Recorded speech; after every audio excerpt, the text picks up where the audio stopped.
And I am back with a project share and I guess a haul. So I joined the Spellbinders Die of the Month Club. So I get the small die and the large die, which is $30 for both dies, which includes shipping, which is a really, really great deal. They also have a card kit that you can get with this as well. I think it's $50 or $55. It's pretty good value considering, how expensive postage is.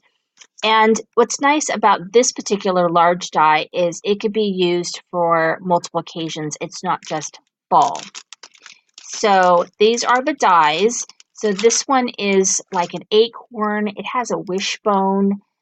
It has the sentiments happy and Thanksgiving. And then it gives you some card ideas. And then this one is a truck, and it includes like a surfboard and a beach ball, as well as Christmas tree and presents. It's very, very cute. And it's got for you, hooray, and thanks as the sentiments that you can put in it. And then it's got some ideas here. It's got more of a feminine vibe for this one. Now, I needed a couple of birthday cards. So I made a masculine card with the large die of the month. And so I'm using this pumpkin spice. A lot of us got this, as well as the other one I used the cardstock that came with that. That's like matches that. But anyway, so here it is. And then I also used for the bow and the bumper and the lights, I used this Craft Perfect by Tonic Studios. It's called Moonlight and Rose Mirror Card. I got this from Craft Stash.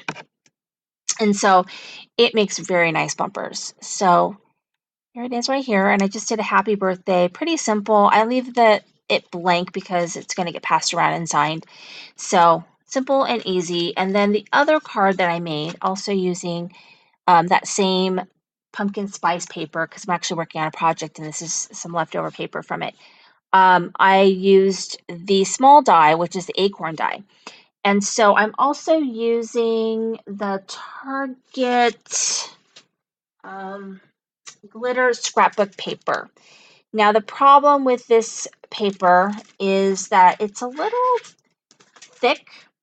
So this part of the die is pretty intricate, the top part, so it didn't cut really well. Kind of had to poke it out, and even then it didn't poke out really well. So I probably need some sort of a shim or something like that. I probably have one that, I don't know, it's like a rubber thing that you can put on it. I have that. I just don't know where it is. So that was kind of problematic, or maybe using, a thinner paper where it might cut a little cleaner. But I still think it came out cute. And then I used the happy for Happy Thanksgiving. I choose the happy part right there, and then just a really simple. I'm gonna use it as a happy birthday card. Just really simple, really glittery. I think it came out really pretty. And so the paper, this paper right here, is this pumpkin spice cardstock paper that it matches perfectly. I mean, perfectly, because I forgot I actually had bought that with it, but it does match perfectly. So this is I think this is the October. Yeah, October. So I'm really curious about what November will be. I'm hoping for some really cute Christmas stuff, but this is the October and the large and the small die of the month. And then these are the two cards that I made. So thank you for watching. This is Cindy Crane at the Heart.